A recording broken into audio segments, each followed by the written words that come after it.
Buenas tardes, es domingo, son las 7:15, 7:16, y estamos en Crónica Digital junto a Juan Andrés Lagos, periodista, integrante de la Comisión Política del Partido Comunista de Chile. ¿Cómo estás, Juan Andrés? Buenas tardes. Hola Omar, buenas tardes. Aquí estamos dándole. Hay, hay hartas cositas por ahí por allá. Hay mucha cosa Sí, que conversar. Está todo movido a nivel internacional, a nivel nacional también, hay muy harto, movido. hay harto. Eh, Iniciemos con un textito poético para relajar en algo, porque la semana estuvo dura. Así es. Palomas. Las palomas son atraídas por la Biblioteca Nacional. Se abren paso en plena Alameda, ingresando al monasterio de los libros. Buscan refugio, buscan eso que allá afuera cuesta encontrar. Revolotean por las salas de lectura, sacuden sus alas, secan su cuerpo con el pecho a contraluz, para luego acurrucarse y mirar de reojo a un entumecido lector. Buena la metáfora, Omar. Gracias. Gracias por el Ah, mensaje poético. sí, sí. A veces, a veces, pese a que hay mucha temperatura, uno anda entumecido. Así es, así es. Mira, Claro que sí. en el, ahí está, no me acuerdo si se No es solo diplomacia lo que hay que hacer ¿Se escuchan? política, Sí, porque como lo que les decía, lo que está en juego va a definir el destino del mundo. Y como dijo el secretario general de las Naciones Unidas, entre el COVID y sus consecuencias, la guerra y sus consecuencias, el cambio climático y sus consecuencias, estamos viviendo una tormenta perfecta. Y para navegar en esta tormenta ya no nos sirven ni las rutas ni los mapas del pasado.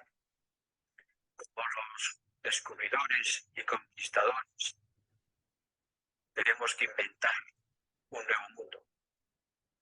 Y hay que recalibrar nuestra brújula estratégica con plena conciencia histórica para comprender la magnitud de los cambios.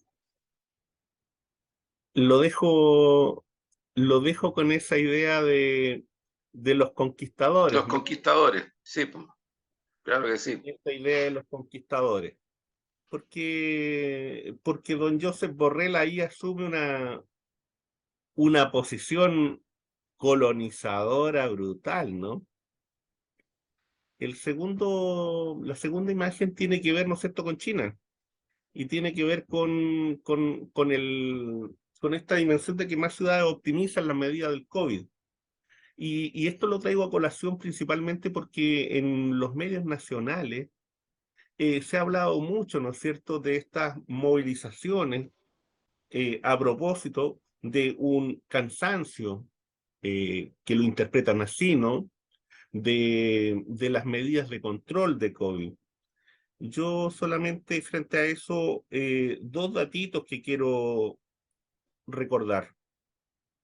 En China hay 5.226 muertos en 1.419 millones de habitantes, 3,7 muertos por cada millón de habitantes.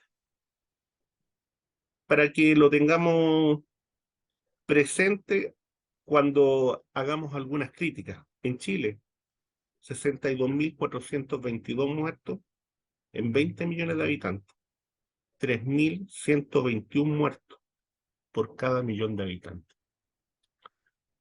Hay que tener a veces un poquito de vergüenza. Y con la India pasa más o menos parecido. Con la India pasa más o menos parecido. Lo que Entonces, pasa es que la élite y los hegemónicos, los hegemones de nuestro país o sea, no dan tregua. Mira, sí, si sobre China lo que les interesa es mostrar que hay descontento, que hay protestas, taca, taca, taca, taca, no les interesa la vida no, no, de los habitantes de China. No, Son muy crueles, son muy sí, crueles. Pero bueno, sí, así son los colonizadores y los conquistadores. así son, por cierto. Por eso, a Este, eso me refiero con colonial. este señor Borrell, que ha venido ya varias veces a Chile en Claro, los últimos meses, claro, igual que, y ha venido en concreto, ¿ah? Ha venido a mensajear cosas concretas, a advertir cosas concretas. exacto. Lo mismo que ha hecho la generala, la señora Sí, esta jefa del Comando Sur. sí, sí, sí. eh, y sobre lo mismo, a China, Y sobre lo mismo, sobre lo mismo. y en este caso, desde China, ¿no es cierto? Se habla de que Rusia Claro, rechaza el límite de precios, intentando o que intenta imponer Occidente, ¿no? Y bueno, y establece ahí una tesis, ¿no es cierto?, de lo que puede ocurrir con eso, que efectivamente va a ocurrir lo contrario, y que además de eso los mercados se van a cerrar hacia Occidente y se van a abrir hacia otros lugares. Bueno, eso es lo que explica el artículo, ustedes le pueden encontrar en Global Times. Nuestro amigo Alfredo Jalife eh, habla sobre Twitter y la interferencia en la elección. Este artículo es bien interesante, ¿eh? Es bien interesante porque Jalife desmadeja ahí, ¿no es cierto?, lo que hay detrás de esta aseveración de Elon Musk, que en definitiva abre la caja de Pandora y nos ubica en el espacio de lo que significan las redes digitales, en en todas sus limitaciones, en todo su control. Eh, en la misma perspectiva, pero mirando ya a Russia Today, La reconquista autoritaria, el libro que devela la amenaza de la derecha global en América Latina. Bien interesante este libro, de Goldstein. Es un autor argentino, es un sociólogo a considerar. Tiene un texto también muy, muy interesante sobre los grupos evangelistas. Eso lo pueden encontrar en las redes. Este es nuevo, es como para poder buscarlo. No hablo más sobre eso. Desde Crónica Digital, Lula demanda, ¿no es cierto?, en Brasil libertad de Assange, fundador de Wikileaks. Que me parece que también es un hecho bien interesante y eso marca, ¿no es cierto?, lo que nosotros en algún momento dado dijimos también en este mismo programa, de cómo la presencia de Lula, de cómo un liderazgo en América Latina distinto, un poco más audaz, marca también, ¿no es cierto?, un momento diferente, al menos desde el punto de vista del imaginario para América Latina. Y al final, esta imagen, que no tiene nada que ver con una crítica a Raúl Sora, sino más bien a los panelistas de ese día. Yo quiero que observen ese programa, que le echen un vistacito, porque ahí hay una forma y un estilo de comparar las situaciones que realmente es abusiva. Comparar Qatar con Rusia es un poco abusivo, para decirlo menos. Comparar Qatar con China es un poco abusivo, por decirlo menos. Hablar de las situaciones terribles en las que se produjo, ¿no es cierto?, este inicio de mundial, lo que hay detrás de este mundial, en relación a los estadios, en relación a la esclavitud, y no nombrar, por ejemplo, a las empresas que hay detrás de eso, que son empresas españolas y de otros países, entre esos de un señor, ¿no es cierto?, que fue presidente o que es todavía presidente del Real Madrid. Me parece que es grave, me parece que es sumamente grave. Y lo digo por los panelistas porque sí. se plantean y establecen sus miradas, ¿no es cierto?, desde una supuesta jerarquía, desde una supuesta jerarquía ética, desde una supuesta jerarquía, desde un punto de vista como si se asumen como occidentales europeos y como si eso tuviera algún grado de preferencia especial.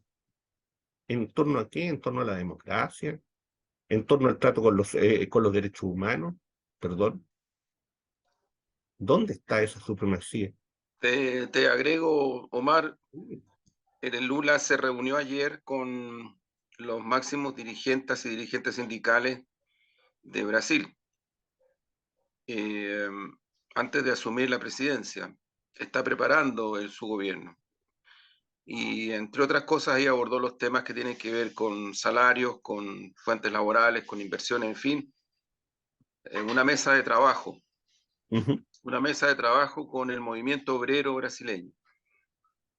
son rasgos que es importante considerar, lo mismo que hemos sabido en horas recientes, el anuncio del presidente de Colombia, Sí, que informa de la liberación de las personas que fueron prisioneras en el estallido social de Colombia, donde hubo también un estallido, sí, sí, sí, sí. informa su liberación, pero además habla de darles una categoría de promotores de la paz. Impensado en la hegemonía elitista chilena, impensado, impensado. Bien por Colombia, bien por el presidente de Colombia, bien por Petro, bien por el pueblo colombiano, bien por Brasil, bien por Lula, en fin. Aprovechando circunstancias de esta naturaleza, claro, la supremacía, pues sí, eso es supremacismo. La ausencia de pluralismo permite ese supremacismo. La falta de pluralidad, de verdad, porque el problema no es que hayan espacios donde hay distintos puntos de vista de debate, el problema son las líneas de mensaje hegemónicas que existen en la más media chilena y que no da tregua ni a China, ni a Rusia, ni a la India, ni a Brasil, ni a México, ni a nadie. O sea que hay una cuestión bien brutal, además bien brutal, muy supremacista vinculada al hegemonismo colonialista europeo y al imperialismo yanqui de frentón, categorizando y usando además estigmas, caricaturas, en fin, muy burdo. Pero mira, Omar, una cuestión que es grave. Un oficial que, entre comillas, uno tendría que decir oficial de carabineros, acusado de disparar del psicólogo, del joven que perdió sus ojos producto de esos Sí, disparos, Gatica, Gatica, ¿no? Sí, que se tituló hace poco. sí. Ese tipo anda haciendo a través de redes, anda haciendo amenazas, advertencias a la gente y particularmente al editor de Piensa Prensa, que es un medio alternativo. Ujú. Más que sumarnos, yo denuncio y delato esa actitud prepotente, amenazante de Crespo y creo que ahí sí que hay que hablar y levantar la voz porque son amenazas y están siendo recurrentes, ¿no? Están siendo recurrentes, no es una cuestión tan excepcional. Ojo, ojo, que ese tipo de cuestiones no puede, más que no poder aceptarse, hay que enfrentarlas. Hay que enfrentarlas. No son cuestiones secundarias. Y yo creo que los medios hegemones ahí miran para el techo, ¿no? Ahí miran para el techo, como miran para el techo por muchas cosas. Pero creo que el contexto regional, el contexto internacional se sigue moviendo como se está moviendo. Tú mencionabas ahí cuestiones bien importantes, claves bien significativas. Creo que hay que incorporar a ese análisis el fallo del Tribunal Internacional de La Haya sobre el río Silala, Silala, sí. un río de 10 kilómetros, pero que es harto importante, es tremendamente importante. Y yo no comparto las voces que se han levantado en Chile tratando de criticar y de estigmatizar a Evo Morales, y en fin. Yo creo que dejemos los chauvinismos y las pequeñeces de lado. Hoy día es el tiempo de la necesidad de la integración. El tiempo y la necesidad de la integración. El fallo de La Haya tiene un atributo muy importante sobre la base del derecho internacional. Dice que los dos países tienen razones y argumentos. Y yo creo que lo que hay que hacer ahora es generar una dinámica rápida, protocolarmente y diplomáticamente rápida, para hacer de este fallo una oportunidad para que ambas naciones puedan trabajar y proyectar en esa dirección de integración el uso del río y su expresión. Yo creo que de lado y lado tenemos que hacer esfuerzos para que las cosas que no son las más esenciales para nuestros pueblos en estos tiempos tan duros y difíciles perturben la posibilidad y la tremenda oportunidad de que ahí, producto de un fallo internacional, se produce un nuevo espacio para la posibilidad de integración, que es posible.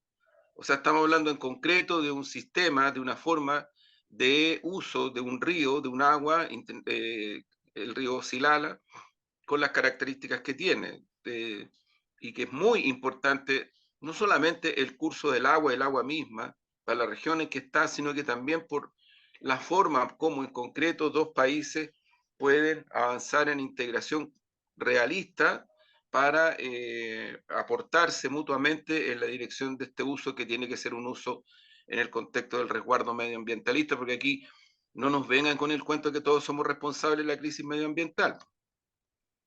O sea, basta de chivas. O sea, yo no sé si hasta cuándo nos vamos a seguir creyendo ese cuento. Si aquí el colonialista, este conquistador Borrell, tiene que asumir que su gobierno, su forma de dominación, el eurocentrismo, el capitalismo salvaje, el imperialismo yanqui, son principales responsables de la crisis y de la degradación del planeta. Entonces, no miremos para el techo frente a situaciones donde sacarse los pillos es fácil, todos somos responsables. Entonces, yo no digo que no sea bueno levantar las hojitas, en fin, no digo que eso no sea bueno, pero digo, tal como lo señala esta niña adolescente, ya un poquito más de adolescente, Greta Thunberg, pero muchas personas en el mundo, muchas, los responsables son los responsables, y mucho bla, bla, bla, bla, bla, como dice ella, y poco de soluciones concretas al punto de crisis en que estamos. El río Silala, creo yo, en ese sentido, en este contexto que es real, es una tremenda oportunidad para los países en términos de mostrar sus vocaciones de verdad medioambientalistas en casos como este. Por eso no hay tiempo que perder. Yo creo que los dos presidentes han hecho declaraciones bien importantes en las últimas horas, y por ahí va el camino que hay que empujar. Sí, Juan Andrés, sabes que una de las cosas o varias cosas que a mí me llaman la atención nosotros hemos hablado dentro de un marco durante todo este tiempo, y este marco tiene que ver con la matriz de poder colonial, una matriz de poder que tiene un contenido racista, un contenido patriarcal, ecologicida, etcétera, etcétera, etcétera. Y dentro de ese marco hemos dicho, ¿no es cierto?, que hay una crisis civilizatoria, y que esa crisis civilizatoria no tiene que ver, ¿no es cierto?, con una situación puntual, sino que esta crisis civilizatoria tiene que ver con un tiempo más largo, que tiene que ver con el inicio de la conquista a hoy. ¿Y por qué se da esa crisis civilizatoria? Sencillamente porque el modelo de vida, ¿no es cierto?, el modelo de pensamiento y la forma de estructurar la vida económica, social, es la que entra en crisis y coloca en un signo de pregunta, ¿no es cierto?, la especie, la supervivencia de la especie, Sí, claro, de la especie claro. humana y de las especies. Ese es un elemento, y que dentro del periodismo nacional no se asume ni se dice. Segundo elemento, una segunda crisis, ¿no es cierto?, dentro de esta capa, que es la crisis, ¿no es cierto?, que se inicia, ¿no es cierto?, con 1973, con el golpe de Estado, y por tanto con el inicio del modelo neoliberal, y su crisis, ¿no es cierto?, que hoy día sigue galopante en Chile, pero que es una crisis que no solamente está en Chile, afecta a Chile, sino que afecta a todos los lugares, porque en el fondo, en esta crisis del modelo neoliberal, estos señores, ¿no es cierto?, los dueños de las grandes corporaciones, están viendo cómo se salvan, y para ver cómo Claro. se salvan están buscando resetear. Bueno, el punto, Omar, Ujú. es que entramos en poquito tiempo más a los 50 años del golpe, Exacto. a los 50 años del golpe. Yo sobre esto creo que es súper importante, a propósito de esta crisis que tú mencionas, que es una crisis que podría ser terminal, lo dicen voces tan importantes, que lo hemos dicho otras veces, como el propio Fidel. Sí. El discurso del presidente Salvador Allende en Naciones Unidas, que proyecta una situación y que no es de pasado. Yo he escuchado a algunos por ahí, por allá, algunas y algunos que hablan de no miremos tanto el pasado. No, si el problema no es mirar el pasado. Yo con mucha humildad les diría, construyamos los presentes referenciales, que son imposibles de construir sin tener puntos de referencia en el pasado. En la dialéctica y la historia de la vida humana, eso es así. Y la impunidad y la amnesia colectiva es un mecanismo, un instrumento de las clases dominantes aquí y en la Quebrada del Ají, para tratar de evitar de que las sociedades puedan construir sus presentes referenciales con soberanía. Es un mecanismo de dominación. Entonces, cuidado con esto de que no miremos tanto el pasado, miremos el futuro. No, si estamos, mira, nos vienen diciendo eso desde el golpe. Y nos vienen diciendo eso desde el pacto transicional de los 90 en adelante. Y majadera y tosudamente y heroicamente el pueblo chileno ha ido tratando de abrirse camino de una manera muy sacrificada y heroica, desde mi punto de vista, para evitar eso. Pero no hay caso, las élites no quieren, les gusta más el espejo, les gusta más el espejo. Lo digo esto porque mira, Omar, los 50 años, para mí, la cuestión más relevante de los 50 años, a propósito de lo que tú decías de la crisis terminal, es que ese es el proyecto que en línea de continuidad hacia el futuro significaba para nuestro país enfrentar sobre la base de una emancipación y sobre la base de una soberanía, un proceso que yo no tengo ninguna duda nos habría llevado a condiciones de humanidad, materialidad, de culturalidad, de solidaridad, totalmente distintos a lo que hoy día vivimos. Totalmente distinto a lo que vivimos, a lo que hoy día vivimos. Por lo tanto, quedarse pegado, como se quedaron los del pacto transicional, con la idea de que todos poco menos que nos embriagamos, entonces no volvamos a repetir las crisis, las polarizaciones, pues empiezan, para justificar lo injustificable, ¿no? Empiezan a ver este tipo de cuestiones. Para mí, lo más fundamental es que estamos hablando de un proyecto social, político, cultural, emancipatorio inconcluso, pero no derrotado. Es un proyecto inconcluso, pero no derrotado. Porque el proyecto inconcluso tiene que ver no con que queramos repetir exactamente, porque también las caricaturas que incluso de mi propio sector uno escucha impresionante. Y es impresionante como gente de tu propio sector dice, no, pero ya no podemos repetir. Oye, como si se estuviera, como si se tratara de eso, como si se tratara de eso. Cuando uno habla de un proyecto inconcluso y no derrotado, está hablando de cuestiones que tienen que ver con asuntos fundamentales desde el punto de vista de la pervivencia de una sociedad como la chilena, que el golpe y el pacto transicional la han llevado a la situación en que está. Yo francamente creo de que todavía pretender decir que los últimos 30 años son lo mejor que le ha ocurrido a la República de Chile. Hay cada vez menos voces de eso, porque la verdad es que ya es un poco patético decirlo, pero todavía hay gente que con mucha rabia, pero hay otras y otros que siguen insistiendo desde las esferas altas de la política de que hay que recoger lo bueno que se ha hecho, como si el problema fuera la continuidad de lo que se ha hecho.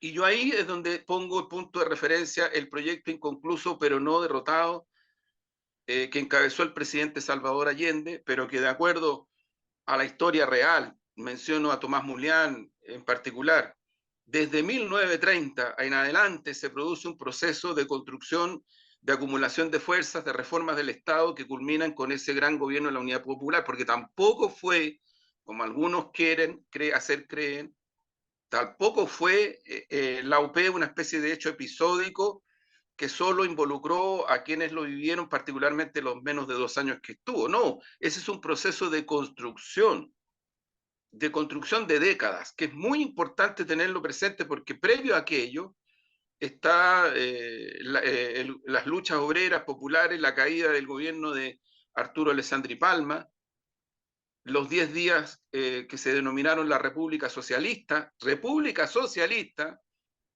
luego viene la Constitución del 25, y en ese contexto el gobierno de Pedro Aguirre Cerda, del cual es presidente de Salubridad Pública, el joven médico Salvador Allende, 33 años en ese momento.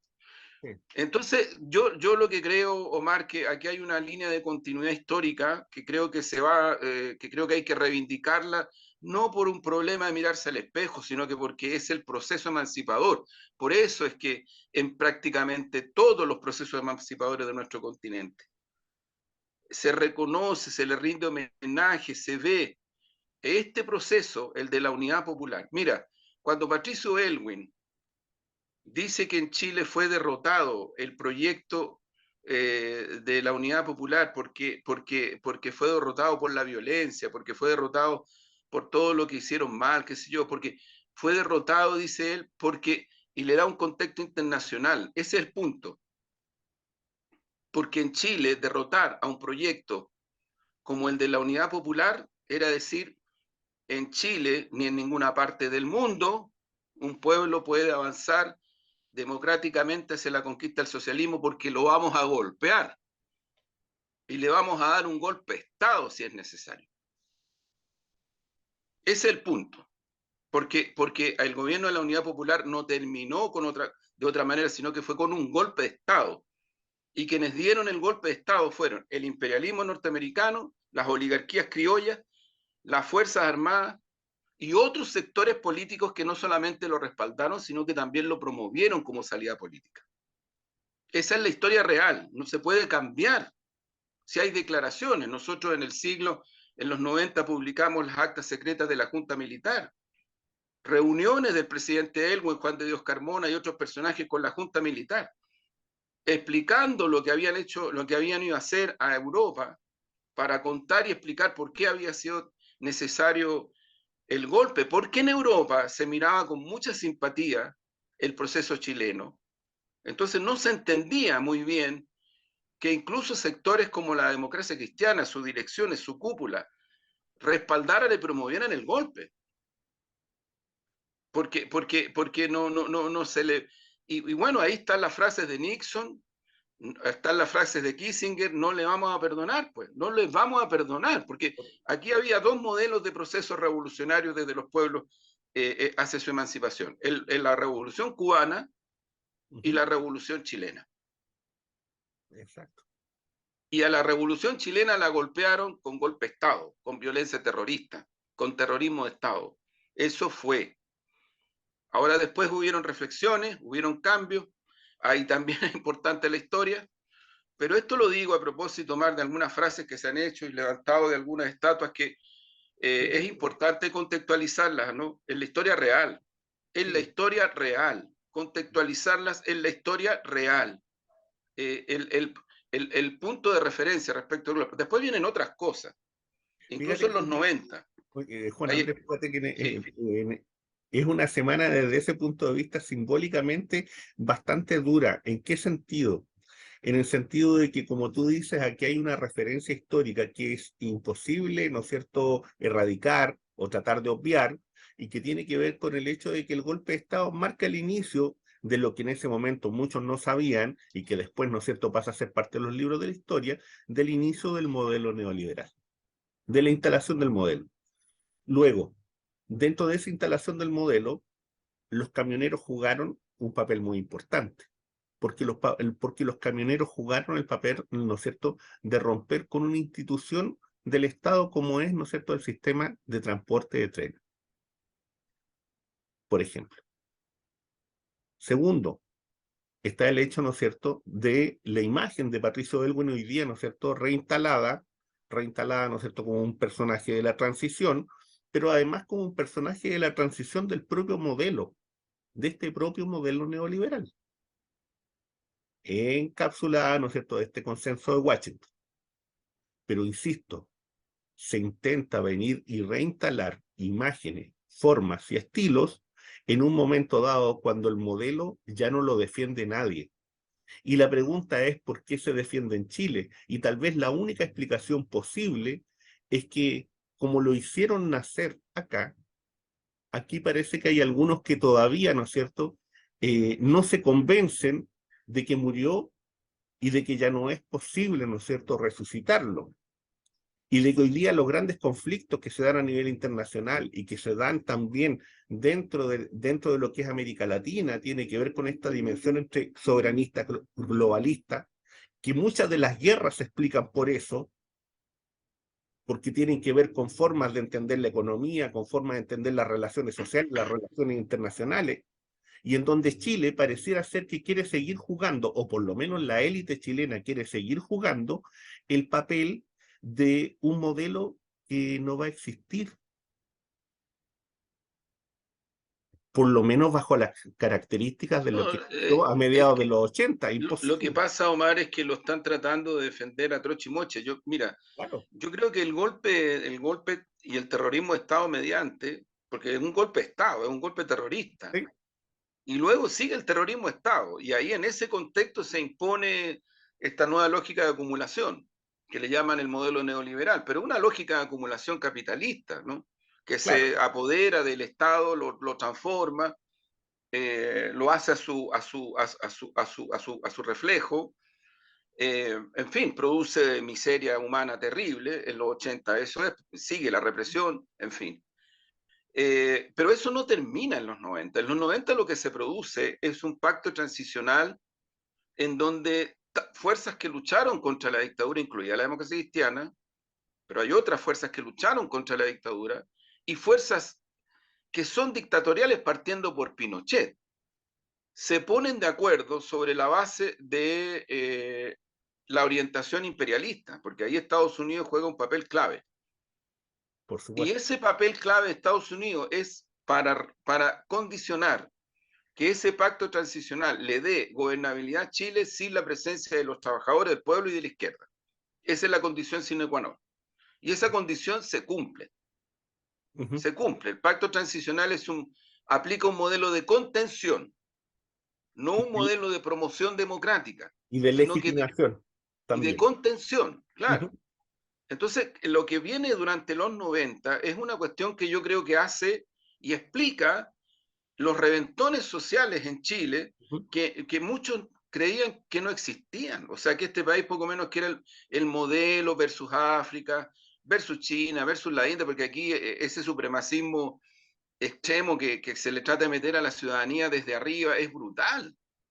Es brutal, es como si fuéramos así como un país casi cercano a lo mejor posible. Entonces, en los 90, cuando el presidente Elwin dice democracia y justicia en la medida de lo posible, lo que está diciendo descarnadamente es que el pacto transicional con quienes se hace, se va a cumplir con quienes se hace. Eso es la lógica y el sentido político de la frase en lo concreto, porque está dicha en un momento concreto. Mira, contextualizar el momento en que el presidente Elwin dice esto es súper importante, porque si hay algo que valorarle a Elwin es que fue descarnado para decir cosas fundamentales. Y entre otras esta. Yo quiero incluso profundizar este punto. El Partido Comunista de Chile, en los 90, cuando comienzan los 90, y otras fuerzas de izquierda, nos declaramos independientes, críticos y constructivos al gobierno del presidente Elwin para ayudar a empujar en la dirección de que la transición tomara características de soberanía y de democracia. Pero cuando a pocos meses se ve que esto no va en esa dirección, porque no va en esa dirección, el Partido Comunista de Chile declara su oposición al gobierno y al modelo. Su oposición. Y yo lo decía el otro día en la radio Nuevo Mundo, y es súper importante porque se utilizan caricaturas que no son justas, son bien violentas, son bien patriarcales, porque cuando siempre se le achaca a Gladys como que hubiera sido la polarizante, yo quiero decir que en esa dirección del Partido Comunista de Chile estaba encabezando el partido el compañero Bolodia Teitelboim. Y en esa dirección estaban Manuel Cantero, Julieta Campuzano, Mireya Baltra, también Gladys, Jorge Insulza, Guillermo Teller, Lautaro Carmona y otras compañeras y compañeros, porque estas son definiciones que tomó el Comité Central y creo que fueron súper justas y correctas, mirando lo que ocurre después. Claro, no siempre cuando se tiene la razón política, esas razones políticas se pueden realizar. Y ahí hay un tema de crítica y autocrítica que nosotros los propios comunistas nos tenemos que hacer, porque no es suficiente tener la razón. No, Tienes que generar una correlación que te permita que esos procesos efectivamente avancen en la dirección del beneficio popular. Pero si hay algo concreto, evaluable, proyectable hacia el futuro, es que el Partido Comunista tuvo toda la razón para advertir de que el proceso iba hacia una derechización que terminó con el gobierno de Piñera. el primero, y después el segundo. Entonces vienen los clamores sociales, la revolución pingüina, los paros de estudiantes universitarios, los paros de secundario, los trabajadores de la minería, del subcontrato, las comunidades mapuche, las mujeres, los medioambientalistas. O sea, mientras se producía el fenómeno de que cada vez votaba menos gente en las elecciones, hasta cuando se produce este fenómeno en la pandemia del primer plebiscito y se produce el plebiscito de salida que nos dio el chancacazo en la cara a todas y todos de estas 4,5 millones de personas que no votaban porque no querían votar, porque estaban en desacuerdo, están en desacuerdo con todo, o casi todo, y no son de derecha, tampoco son de izquierda, pero no quieren seguir viviendo en la mierda que están viviendo. Entonces, esa situación, yo te diría, Omar, es súper importante tenerla en cuenta como consideración de diagnóstico, porque Sí, los razonamientos políticos, al final de cuentas, se tienen que evaluar sobre la base de lo que cursa más o menos en la realidad, no sobre la base de la coherencia puramente del relato, como se dice ahora. sí, sabes que en esa construcción de relato, ¿no es cierto? También está este paro de camioneros que fue bastante desmejorado, yo diría, tenía más de comedia, pero sin embargo te deja algunos elementos que hay que considerar, y es el hecho de que se produce una disociación muy fuerte entre lo que el gobierno quisiera y entre lo que realmente se puede llegar, principalmente con el mundo de la seguridad, principalmente con una fuerza como Carabineros, que pareciera ser que autodetermina, ¿no es cierto?, a quién se le aplica una política coercitiva y a quién no. Y eso sí que es una señal bastante compleja para la democracia y bastante compleja para Chile, porque pareciera ser que desde ese punto de vista, ¿cierto?, habría una justicia que es para un sector social y otra justicia que es para otros sectores sociales. En la misma medida, ¿no es cierto?, se da el hecho de que no se llega a buen puerto con el fiscal nacional, no se llega tampoco, no hay buen puerto con el proceso constituyente, en donde pareciera ser que se va dando lo que nosotros en un momento dado también hemos ido planteando en este programa, no solamente nosotros, otros también, en decir que esto pareciera ser que está no solamente entrabado, sino que hay un interés profundo de los sectores más conservadores y de otros de declararlo muerto y de que esté muerto ya y de que lo que hay no Pero es una prolongación de eso, y a lo más, sí, y a lo más de ofrecer una salida al estilo casi de la Constitución de 1980, y es donde no sé si vale la pena participar incluso. mira, yo sobre el paro, Omar, en la línea de lo que tú señalas, yo creo que efectivamente, yo creo que aquí lo que hubo fue una especie de prueba, de ensayo. Aquí hay un intento de generar un boicot político, de desestabilización. Ahí estuvo muy fuertemente involucrado el Mercurio de Valparaíso, algunas cámaras de comercio. No sé, esto no fue tan Mm, varios partidos políticos, hay un financiamiento que sería muy importante investigarlo, republicano. porque financiamiento había. Ujú, En fin, y se generaron contradicciones porque aquí se produjo una situación a punto de la crisis, porque se podría haber generado una situación de desabastecimiento, falta de la línea de alimentación, desde el punto ujú. de vista donde parte, donde termina, exportación, en fin, en un contexto de crisis social grave, que es la que tenemos. Otras veces también nosotros lo hemos dicho, se está acabando el tiempo para generar medidas de mitigación a las millones y millones de familias que la están pasando muy re mal. Y eso no es una cuestión que uno invente, es una realidad.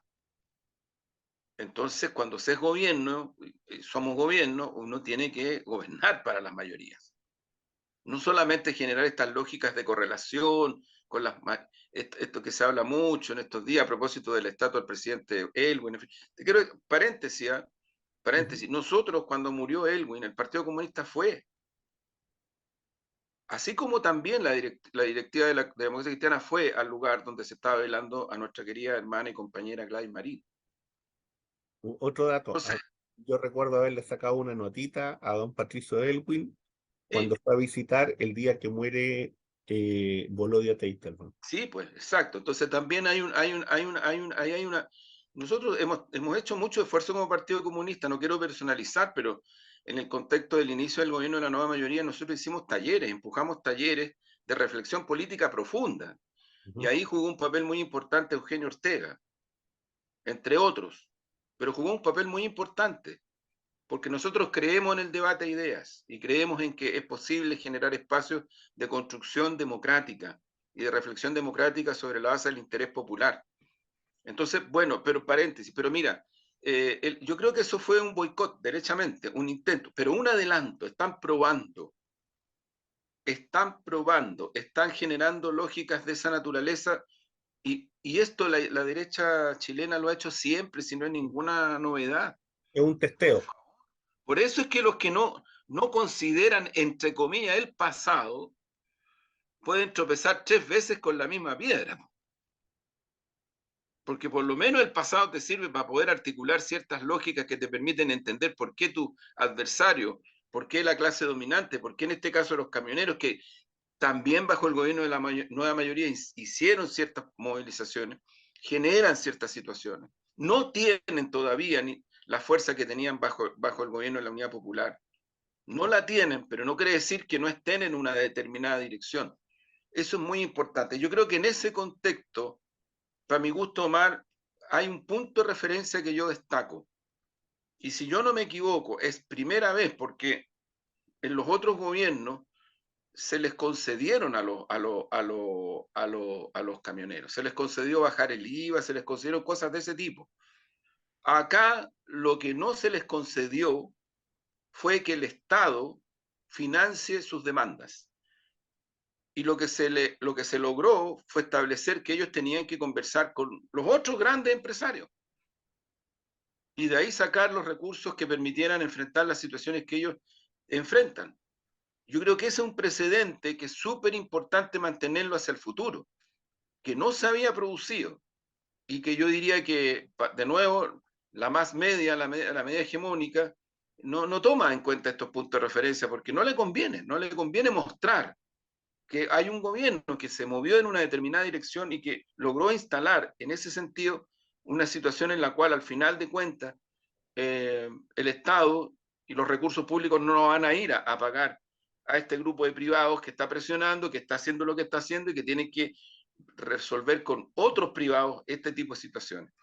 Pero qué duda cabe que aquí lo que hay es intentos de desestabilización. Y eso no nos podemos equivocar. Por ¿Por qué? supuesto. Claro, ¿por qué? Porque este es un proceso que se está dando en el contexto que se está dando y donde hay cuestiones como la reforma de pensiones, como la reforma tributaria y como otras cosas que yo creo que hacen que estos grupetes y estas élites reaccionen en forma tan virulenta como reaccionan, ¿no? Frente a distintas situaciones y temas. Yo cierro, si hay alguien responsable del incremento y de la situación que está viviendo Chile hoy día respecto de seguridad ciudadana, narcotráfico, crimen organizado, robo de la madera, no es este gobierno. Son todos los gobiernos anteriores, desde los 90 en adelante. Y les quiero decir además, hay investigaciones. El narcotráfico en Chile entró a la dimensión que tiene hoy, originalmente bajo dictadura, porque los aparatos represivos de la dictadura estaban metidos en el negocio del narcotráfico. Y caramba que estaban metidos. De allá viene y no paró. De los 90 en adelante tampoco paró. Entonces, cuando el presidente de la Asociación de Fiscales de toda nuestra región dice ayer que en Chile es muy preocupante porque se están observando situaciones que implican la intervención directa de grupos de poder que provienen del narcotráfico de otros países, sí, tiene razón. Pero yo creo que él, para ser completo y coherente, tendría que decir que este es un proceso que viene en Chile desde hace muchos años y que ahora recién bajo este gobierno, se le está poniendo y se le está enfrentando para poder observar las situaciones. El acuerdo bilateral entre el presidente del Perú y el presidente de Chile incluye este tema. Yo creo que tenemos que apurar el tranco para poder ganar terreno desde el punto de vista de estos acuerdos con Bolivia, con Venezuela, con Colombia, porque así vamos a derrotar al narcotráfico y esos poderes fácticos que van y llegan hasta, como decía un señor el otro día, desde la 8ª región. Si quieren preguntar dónde están las ganancias de las mafias del robo de la madera, vayan a Chanhattan. Si es un negocio, es un tremendo negocio. Sí, Juan Andrés, mira, yo creo, solamente para ir cerrando también, en este contexto también se entiende, ¿no es cierto?, el ataque comunicacional a la alcaldesa Iracy Hasler, Sin y duda. también, por cierto, a la ministra Vallejo, por parte del señor Carrera. Eh, y entonces uno va viendo que este testeo es generalizado y de que en el fondo en esta dimensión hay que estar muy alerta y hay que estar en una capacidad de análisis superior. No solamente, y no hablo de un partido en particular, sino que hablo del propio gobierno y hablo de las fuerzas democráticas. Eh, yo creo que en eso todavía no se ha avanzado todo lo que se requiere. Y en ese sentido también hay que observar esta avanzada que es de la derecha internacional. Hay que estar muy atento con eso. Hay que mirar Claro. y mirar de manera muy profunda cuál es la dimensión estratégica que hay ahí. Porque estas formas y estos estilos se repiten en España y se repiten en otros lugares. Entonces nosotros no podemos no observar, no, Yo no, creo, Omar, yo la creo que capacidad de elaborar desde ese punto de vista, ¿no? para enfrentar eso, mira, lo de Petro, lo de Lula y ¿Sí? lo de otros y otros gobiernos, hay que apelar al pueblo, ¿Sí? hay que apoyarse en el pueblo. Nosotros en los 90 se lo dijimos más de una vez al presidente Elwin. Presidente Elwin, cuente con nosotros, pero nosotros no somos suficientes para enfrentar a Pinochet. Hay que apoyar y apoyarse en el pueblo. Y créanos que el pueblo va a salir y va a respaldar el proceso en la medida en que se vaya abriendo camino lo que tiene que abrirse camino. Pero eso no ocurrió. En algunas cosas hubo cuestiones importantes, qué duda cabe. Las marchas, por ejemplo, contra la impunidad, que organizaban las agrupaciones familiares de detenidos desaparecidos, ejecutados y ejecutados políticos a nivel nacional, que fueron un factor clave para que eso llegara al Parlamento con un apoyo de masa, con un apoyo ciudadano. Pero en muchas otras cosas simplemente se optó por el camino de la élite y se optó por el camino del pacto transicional y el acuerdo con quienes eran los que son. Entonces, claro, cuando tú tienes hoy día, tú tienes razón, una derecha envalentonada que se fondió y fue inteligente porque se fondearon para el plebiscito y vuelven a salir y le están poniendo cada vez más límite a la soberanía popular. Van por la elección que sea limitada, la elección de las y los constituyentes. Hablan de mitad y mitad. Hablan de mitad y mitad. Eso no se puede aceptar. Eso no es que sea un problema así como ponerlo como de principio. No, sino se trata de eso. Se trata del reconocimiento del proceso real que ha sido este. Cómo parte, cómo se desarrolla, cómo se involucra a la ciudadanía, por qué sale a las calles, por qué votan, por qué hacen miles y miles y miles de cabildos, bajo incluso el gobierno de la nueva mayoría. Cuando después Chadwick, ministro del Interior de Piñera, le pega un portonazo tremendo a la posibilidad de analizar el proceso de nueva constitución. Mira qué torpeza política. Y entonces finalmente quien abre camino hacia la nueva constitución es el pueblo en las calles y en las elecciones. Porque también hay que ser pillería para decir, el proceso institucional versus la calle. El octubrismo, como yo he escuchado decir a gente, incluso en mi sector, que me llega a dar pena. El octubrismo. O sea, yo le pondría 1000 estatuas al octubrismo. Porque son los que lograron que este país vuelva a tener como esperanza real y cierta la posibilidad de una nueva constitución con derechos sociales. ahí sí que hay una estatua que te la doy en el sentido que la necesita Chile. Sería hermoso, ¿ah? Sí, sería hermoso una estatua Sería hermoso. al pueblo, una estatua, ¿no es cierto?, al movimiento popular. Sí, pues. Bueno, cerremos con Bueno, esa idea, pues. ya, Omar, muy bien. Que esté muy bien, Juan Andrés. Un abrazo, Chao. cuídate, que estés muy Chao. bien. Lo Chao, invito chao. a suscribirse al canal, visitar Crónica Digital, Café, Maturana con Huérfanos. Eso. Que estén bien. Chao, chao. Nos vemos. Chao.